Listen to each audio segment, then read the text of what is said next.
Eu quero cumprimentá-los com a paz do Senhor Jesus, saudar os irmãos e as irmãs aqui presentes nesta noite, nesse culto de celebração, como está acontecendo desde o início, ou louvar a Deus, como diz o pastor Fabiano, meu amigo, pela vida do bispo e da sua esposa, e de todos aqueles que compõem a diretoria e a membros dessa igreja.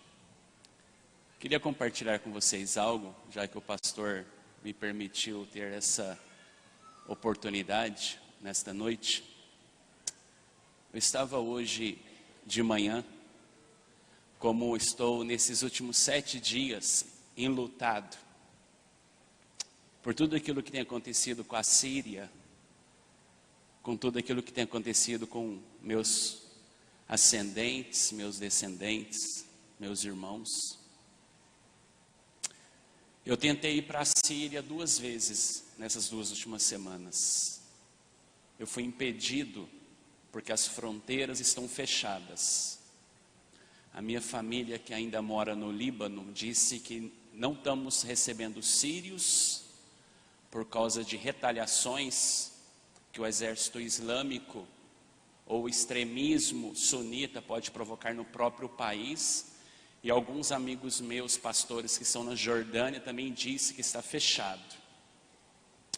Eu tinha colocado o meu carro à venda, porque eu não tinha dinheiro para passagem. Um amigo meu já até tinha comprado ele, só faltava fazer a transferência do dinheiro e dos documentos. Aí eu recebi essa notícia que eu não podia ir para a Síria, para ajudar aquelas pessoas,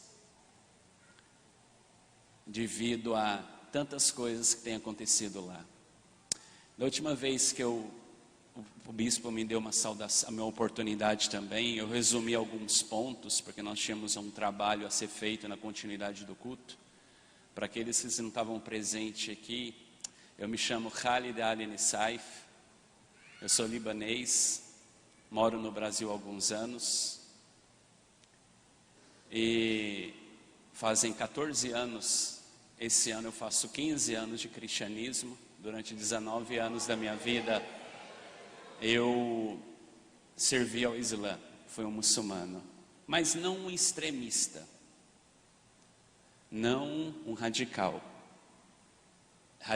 na questão da Sharia, que são as guerras que os sheikh ou os povos muçulmanos têm como base o seu 6º pilar a respeito da guerra. Mas eu me recordo de uma certa feita, que meu pai dizia para mim que todas as vezes que eu encontrasse na minha escola, no meu ensino fundamental, no meu ensino médio, pessoas que apresentassem para mim Jesus, era para mim amaldiçoar essas pessoas, cuspir no chão e nunca mais conversar com essas pessoas, porque aquilo era uma abominação, falar de Jesus como Filho de Deus. Por várias vezes eu tive discussões na sala de aula, fui suspenso por agredir verbalmente, até fisicamente, pessoas que queriam apresentar Jesus para mim. Mas é tão irresistível, é tão incalculável, inexplicável, imprescindível, inusitado. Quando nós mudamos para a cidade de Uberlândia, no Triângulo Mineiro, onde meus pais ainda moram hoje, onde eu tive a minha formação acadêmica, onde eu fiz minha pós-graduação em comércio exterior, a gente foi morar ao lado de uma senhora assembleiana. Olha que interessante. Essa senhora todos os dias ia para a igreja pela manhã, na consagração. E um dia, a dona Rosinha, como era popularmente conhecida, ela indo para a igreja, minha mãe perguntou com dificuldade. Até hoje meus pais não falam perfeitamente o português. Eu vim com 9 anos de idade para o Brasil. E ele perguntou: o que é isso que você está carregando em suas mãos? Era um livro preto, bastante desgastado, aquelas Bíblias antigas que eram silcadas e que o suor da sua mão dissolvia o desenho que estava ali escrito. Aí ela falou para minha mãe: um dia eu conto para você o que é isso. Insistentemente minha mãe perguntava para ela, porque todo dia ela saía apressadamente para ir para a igreja. Até que um dia ela foi levar um copo de doce de leite para minha mãe. E junto do copo do doce de leite tinha um outro doce, de capa preta, com escritos eternos. Ela, com medo do meu pai estar em casa, levou o doce de leite e a Bíblia embaixo da blusa. E aí quando viu que o meu pai não estava, disse: Elissar, na verdade o doce de leite é só um pretexto. Eu vim trazer para você o que você me pergunta todos os dias.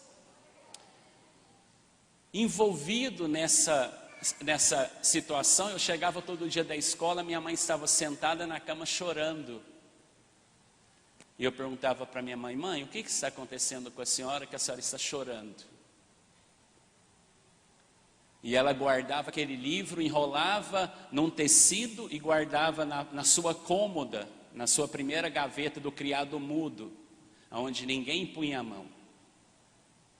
Por diversas vezes eu vi minha mãe vivendo essa situação.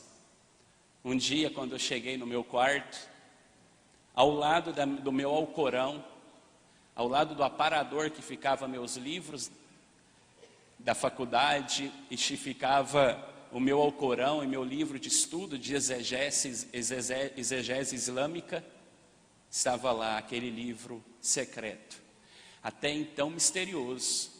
Nós só ouvíamos falar. Eu nunca tinha segurado na mão, isso com 19 anos de idade. E no meio daquele livro tinha uma marcação com um cartão e a letra dela. Ela tinha pegado uma caneta de marcação, marca-texto, e tinha marcado o texto de Isaías. E havia colocado dentro do cartão escritos assim: eu espero que esse livro fale tão fortemente com você como falou comigo. E eu abri o livro e estava marcado com uma seta e um marca-texto marcando Isaías, o livro do profeta messiânico. E os versículos que ela marcava diziam assim: mas agora sim diz o Senhor que te criou, ó Jacó, e que te formou, ó Israel. Não temas, porque eu te remi, chamei-te pelo teu nome, tu és meu. Quando passares pelas águas, estarei contigo, e quando pelos rios, eles não te submergirão. Quando passares pelo fogo, não te queimarás, nem a chama arderá em ti. Porque eu sou o Senhor teu Deus, o Santo de Israel, o teu Salvador. Dei o Egito por teu resgate, Etiópia e Sebá por ti. Enquanto foste precioso aos meus olhos, também foste glorificado. Eu te amei, pelo que te dei homens por ti, os povos pela tua alma. Não temas, pois porque eu estou contigo, trarei a tua semente desde o oriente e te ajuntarei desde o ocidente.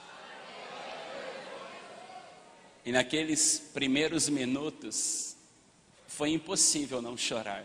Eu estou me segurando para que eu continue o testemunho. E aí eu perguntei: Ya Allah, amol maruf ul min inti anak badik tarif. Inti Allah tea kristinemi ou inti Allah tea islami. Amol maruf ul anak badik tshuf. Eu perguntei para Deus: Deus, quem é o Senhor? O Senhor é o Deus dos muçulmanos ou o Senhor é o Deus dos cristãos? Por favor, deixa eu te ver. Mas eu não quero que o meu pai fale sobre o Senhor para mim, e nem minha mãe me fale. Eu quero que o Senhor mesmo me fale. Passado 3 semanas, um domingo de manhã, mas voltando um pouco, só um segundo. Quando eu cheguei no outro dia, o livro já não estava lá mais. Minha mãe havia retirado por causa do meu pai. Mas sendo passado 3 semanas, era um domingo de manhã, como hoje nós celebramos um culto de celebração. Eu acordei despertado por uma situação inusitada. uma luz e um vento, uma brisa dentro do meu quarto, mas estava tudo fechado, porta fechada, janela fechada, cortina bem fechada, para que a noite de sono fosse boa e o sol da manhã não incomodasse. Mas era uma luz diferente e uma brisa diferente. Eu me assentei na lateral da cama, como vocês estão assentados, dobrei o meu corpo sobre as minhas pernas e como se um data show começasse a mostrar a minha história. Eu me lembrei quando eu saí do Líbano e o Líbano estava em guerra, da mesma forma que nós estamos vendo essas imagens essa semana. Crianças sem saber para onde irem, pais com seus filhos na mão, não sabendo aonde levar, porque os hospitais haviam sido destruídos e nós estávamos esperando ajuda humanitária, o exército da salvação, o exército, os hospitais que são providenciados por ONGs chegarem até o Líbano. Mas eu lembro que a guerra estava a 20 quilômetros de onde nós morávamos, e meu pai, ele teve o ímpeto de sair, e a estrada que nos levava até o aeroporto não estava destruída, e o aeroporto estava funcionando.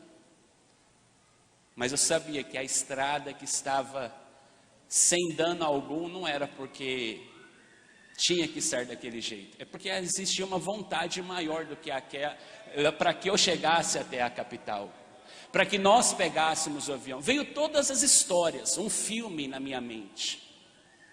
Me lembro quando eu cheguei no Brasil e não sabia falar o português, e passei a ensinar o árabe para alguns amigos, e alguns amigos começaram a me ensinar o português. Ainda criança, a gente conversava, ria na calçada de casa.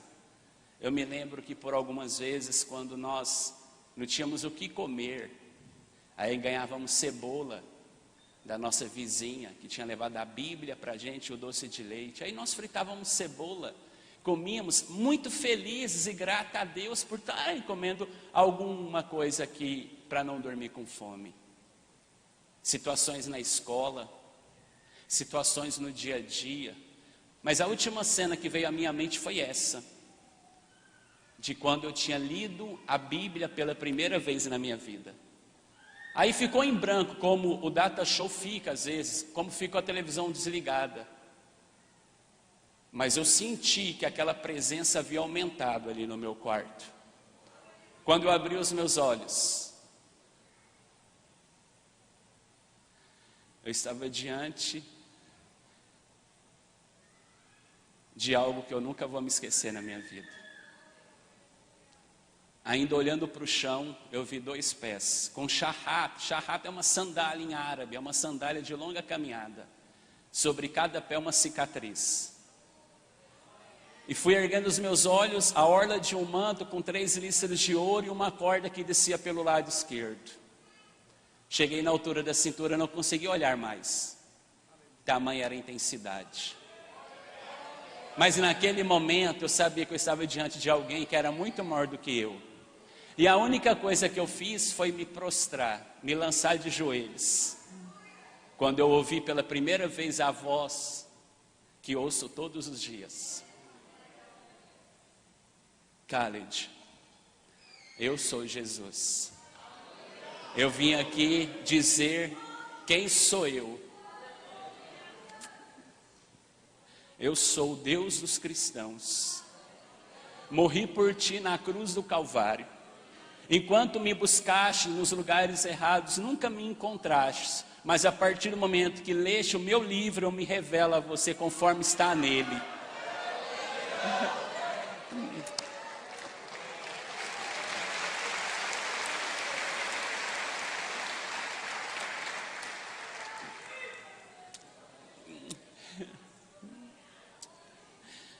Eu só gritava, Jesus, Jesus, como eu tenho saudade, como eu amo o Senhor.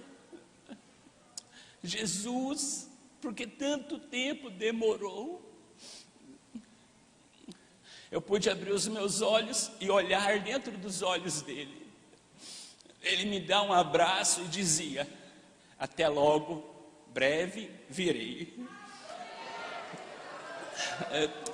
Naquele momento eu saí do meu quarto, fui procurar minha mãe já estava chorando na cozinha, porque ela ouvia meus gritos. Quando ela virou para mim, ela disse para mim: eu disse que você o conheceria.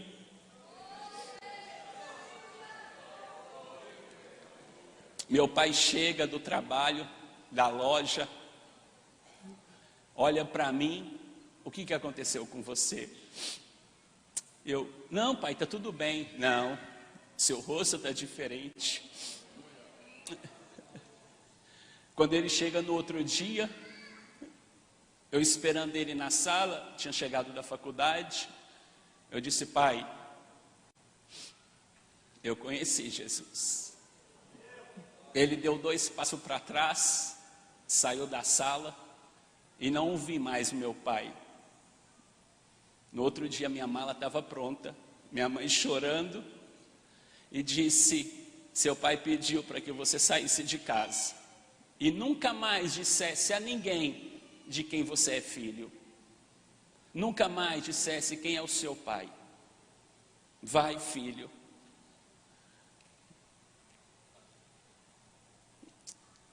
Eu peguei a bolsa e fui embora de casa. Fui procurar uma igreja. Mas eu me lembro que quando o meu avô ligou para o meu pai falou para o meu avô o que havia acontecido, ele mandou me deserdar. Toda a minha documentação no Líbano foi trocada. A minha árvore genealógica foi cortada, deserdado. Tive que mudar meu sobrenome. Me lembro que quando eu estava assinando o documento no consulado em São Paulo, eu saí do consulado depois de ter assinado o documento, atestando que naquele momento eu estava reconhecendo que eu estava deixando o islamismo, me tornando cristão e abrindo mão de tudo. Eu lembro que meu avô me disse no telefone: você fez o maior dano na nossa família. Você vai ser responsável pelo maior desastre na família Nissaif na história. Nunca ninguém fez o que você fez. Você é uma desonra para a família. Eu me recordo que quando eu desci as escadas, eu ouvi de novo aquela mesma voz que todos os dias eu tenho buscado ouvi-la, que dizia: os homens podem ter tirado o seu nome do testamento, mas eu jamais tirarei o teu nome do livro da vida.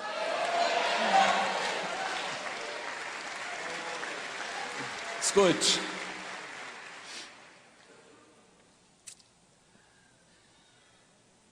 Em 2011, fazendo um evangelismo em Foz do Iguaçu com muçulmanos, eles descobriram que eu era um ex-muçulmano convertido ao Senhor. Eu contei isso aqui.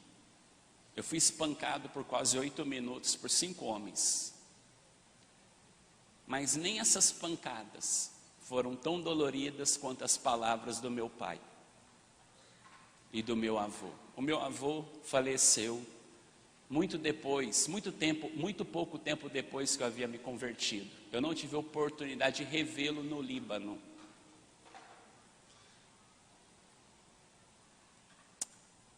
Um dia minha mãe me liga e pede para que eu volte para casa, porque meu pai disse que eu só me aceitava em casa se eu não falasse de Jesus. Eu voltei para casa. Quem disse que para falar de Jesus eu preciso dizer o nome dele?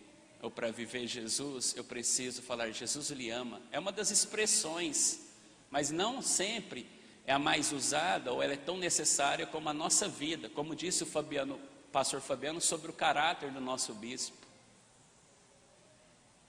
E aí quando eu voltei para casa, faltava 7 dias para o aniversário do meu pai,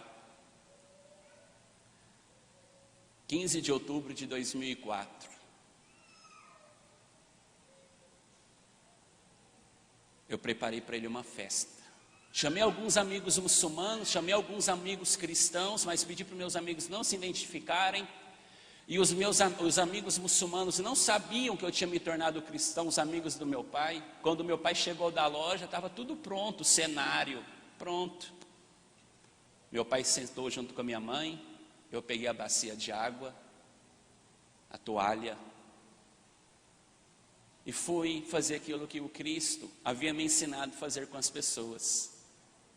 Descalcei os pés do meu pai e da minha mãe, lavei os pés da minha mãe, ela chorou abundantemente. Fui lavar os pés do meu pai, quando ele foi começar a chorar, eu tirei a toalha e a bacia de água dos seus pés para não constrangê-lo na frente dos seus amigos muçulmanos. Visse ele chorar. Mas naquele dia eu vi o meu pai me olhando de uma forma diferente. Eu me mudei de Uberlândia para a cidade de Catalão para trabalhar, para administrar uma empresa. Lá, Deus mudou algumas circunstâncias. Eu fui para a convenção em Brasília em 2015 e Deus teve os seus meios e seus caminhos. Mas o que eu quero dizer?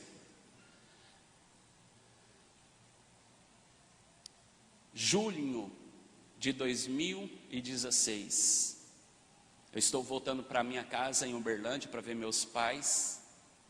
Quando eu abro o portão da minha casa, meu pai está me esperando lá no fundo da casa, na garagem da casa dele. Eu adentro com o meu carro, o portão se fecha automaticamente com o controle.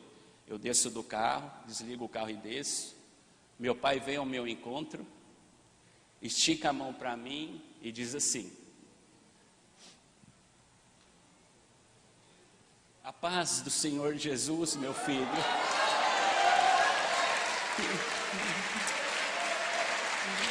Escute. Um dia meu pai reuniu eu, minha mãe e minha irmã. E falou assim: ó, eu tenho uma decisão muito séria a ser tomada. Eu pensei, meu pai vai embora de casa, vai nos deixar. Meu pai vai pedir a separação para minha mãe e dizer que a culpa toda da minha casa ser cristã é da minha mãe. Aí meu pai olhou para mim e falou assim: filho, há 10 anos eu tenho te observado, com quem você anda, com quem você fala no telefone, os lugares que você vai, com quem você caminha. Há 10 anos eu tenho perguntado para todos os seus amigos, para sua mãe e para sua irmã, como tem sido o seu tratamento com elas. E eu tomei uma decisão hoje. Eu quero entregar minha vida para esse mesmo Deus que você conheceu Ele. Eu nunca tinha dito sobre Jesus para o meu pai. Nunca havia falado: pai, o Alcorão está errado. A Bíblia é verdadeira, pai. Pai, essa Bíblia, esse Alcorão é furada, pai. Como a gente está seguindo isso? Mas sempre na submissão, vivenciando Cristo, amando meu pai. Apesar de tudo que ele havia dito, respeitando ele. Eu tinha um carro, agora eu tenho outro. Meu pai dizia: olha, não viaja no seu carro. Cidade com 200 quilômetros, e eu estou falando isso para os jovens, porque os adolescentes foram para outro departamento. Cidade de 200 quilômetros, às vezes eu podia ir de carro, eu tinha que pegar um ônibus e ficar 5 horas na estrada. Quantas vezes no início do meu ministério, vindo para Goiânia ministrar, eu tinha que vir de Catalão para Goiânia de ônibus. O ônibus demora 7 horas, quando não quebra. Expresso Araguari, 280 quilômetros. Meu pai falou assim: não vai de carro. Eu falei: sim senhor pai, eu não vou de carro. Quando eu comprei meu carro novo agora, Deus me deu um carro melhor. Eu tinha um Gol 2002, agora eu tenho um 2008. Ele olhou para o meu carro e falou: pai, esse carro é bonito. Eu comprei ele em agosto agora. É pai, agora você pode viajar nesse carro. Agora você pode ir para onde você quiser pregar. Eu falei: tudo bem. Em 2 meses eu andei 6.000 quilômetros, que eu nunca tinha andado no Gol, andei no Polo agora, indo nos lugares, indo pregando, indo. Os pastores: Khaled, você quer que mande o dinheiro da passagem? Eu falei: não, agora eu estou de carro. Como assim? Você não tinha um carro? E tinha, meu pai não deixava eu viajar. Ah, mas você não tem 30 e tantos anos, 33? Eu falei assim: mas ele ainda é meu pai. Ele é meu pai, está lá no registro. Pai, Ali Abdurrahim Nissaif, pai de Khaled Ali Nissaif. Ele é meu pai, autoridade maior. Mas seu pai nem cristão é. Mas é meu pai. eu tenho que obedecê-lo, eu tenho que submeter à vontade dele. E meu pai falou: sabe por que eu conheci Jesus na sua vida?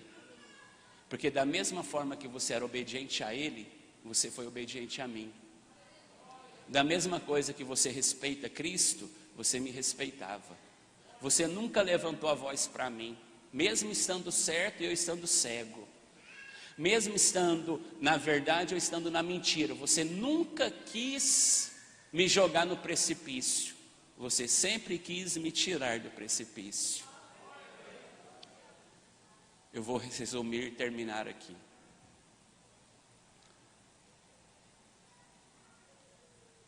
Eu me recordo que antes de eu mudar para Goiânia, eu estava com um trabalho em Catalão, juntamente com o pastor Eurípides, e agora o seu neto, pastor Cornélio Dias Barbosa Neto, como presidente. Quando Deus falou para mim: você vai mudar para Goiânia, eu falei assim: Deus, Goiânia? Tantas igrejas que já fizeram oferta para mim. A igreja de Goiânia é muito grande, tem obreiros maravilhosos, a gente vê na TV, eu via DVD, a gente vê pastores, pregadores, assim, que tem um conhecimento muito grande. O senhor não precisa de mim lá não, tem muitas pessoas lá, eu tenho amigos, pastor Enoque, o Guilherme Batista, uma pessoa que eu admiro e estimo demais, outros pastores, conheci a pastora Sara Mendes, conheci o pastor, o seu esposo. Pai, o senhor tem tantas pessoas, eu estou te levando para Goiânia. Aí ele falou assim, eu falei assim: então eu quero um sinal que o senhor está me levando para Goiânia, que eu não estou seguindo meus instintos. Ele falou assim: ainda nesses próximos dias, você encontrará 4 dos seus que se renderão a Cristo por intermédio da tua vida. Eu fui para Brodowski pregar, interior de São Paulo, um congresso do Caires, que é uma ONG missionária que trabalha no Brasil e no mundo todo com missionários. Veio gente do Brasil todo. E aí falaram na cidade que tinha um ex-muçulmano que ia pregar. E tinha uma família síria que havia acabado de chegar na cidade. E os vizinhos conversando com eles. Eles: não tem muçulmano cristão. É impossível. Não tem como muçulmano. Tem sim, olha aqui, vai lá. No dia que eu fui ministrar, na hora que eu entrei na igreja, eles estavam sentados nos últimos bancos. Eles estavam lá, vestidos com as suas características, com as suas vestimentas árabes.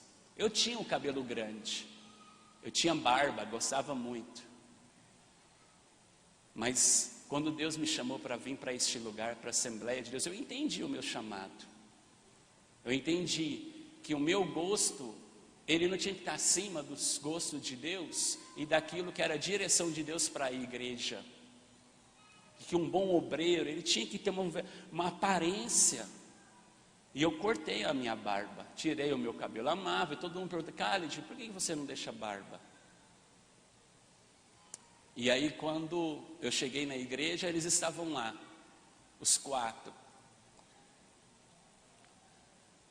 Eu ministrei uma palavra, e ao final do culto, eu não perguntei quem queria aceitar Jesus. Eu perguntei para eles em árabe: Yahaik, Shubadik Maak. Comecei a falar em árabe com eles, ninguém estava entendendo, todo mundo achando que eu estava orando em língua, e começaram a glorificar. E na verdade eu estava orando em língua. De repente os 4 levantaram e vieram à frente, em lágrimas, aceitando Jesus. E aí Deus falou para mim: você vai ou não vai para Goiânia? Eu disse: eu vou, Senhor. Aqui estou eu, para somar, para ser um atalaia, um diácono, um missionário, um presbítero, um evangelista. Meu nome é Khaled, como disse o pastor de manhã. José era governador, mas quando ele se apresentou diante dos seus irmãos, ele disse: eu sou seu irmão. Meu nome é José. Eu sou o Khaled, aquele que vai te ajudar a empurrar o carro, mas vai ajoelhar e chorar com você. Aquele que vai te ajudar a fazer tantas coisas na igreja, mas vai estar junto com você sentado numa mesa, mas ajoelhado na igreja.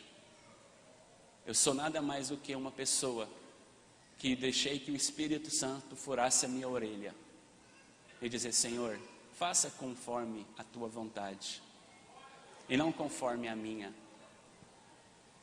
Eu me lembro que na faculdade, no meu 3º ano, tinha um ateu na sala. Esse ateu não me gostava de mim.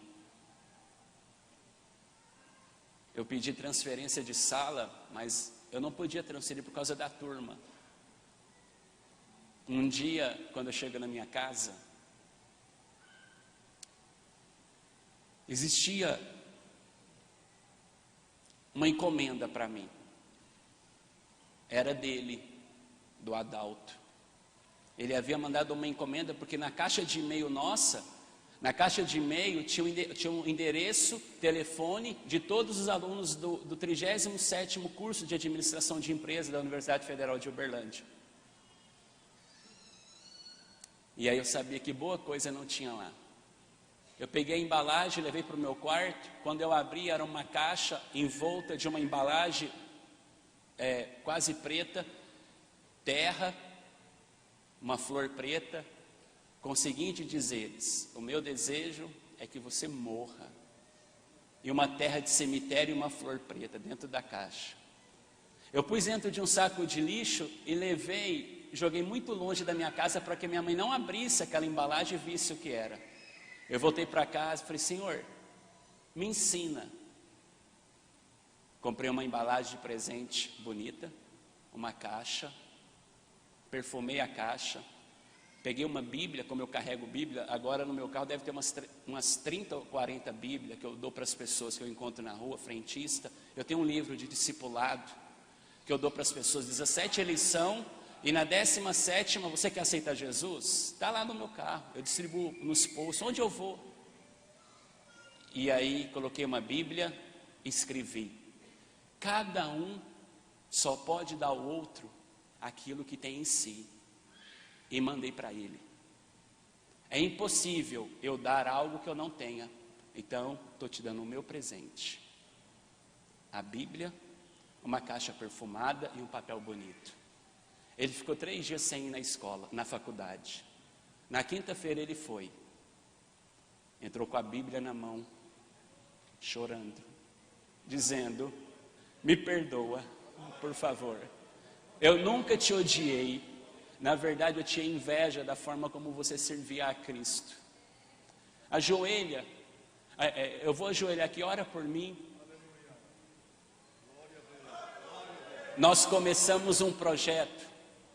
O Adalto se rendeu a Jesus. A nossa sala começou com 34 alunos, terminou com 26, 24 cristãos. Escute, em Uberlândia começou um projeto que se chama 20 minutos. No intervalo da sala, do horários, tinha uma sala que todos se reuniam ali para a gente compartilhar a palavra. Esse projeto está lá até hoje, salvando universitários, transformando vidas. E o nome do Senhor tem sido glorificado. Eu sou grato a Deus. Bispo, muito obrigado pela confiança que o Senhor me outorgou de estar aqui. Obrigado por tudo. Obrigado vocês pela recepção tão amorosa, tão afetuosa que vocês me proporcionaram nesses 30 dias de Goiânia. Que Deus abençoe a vida de vocês.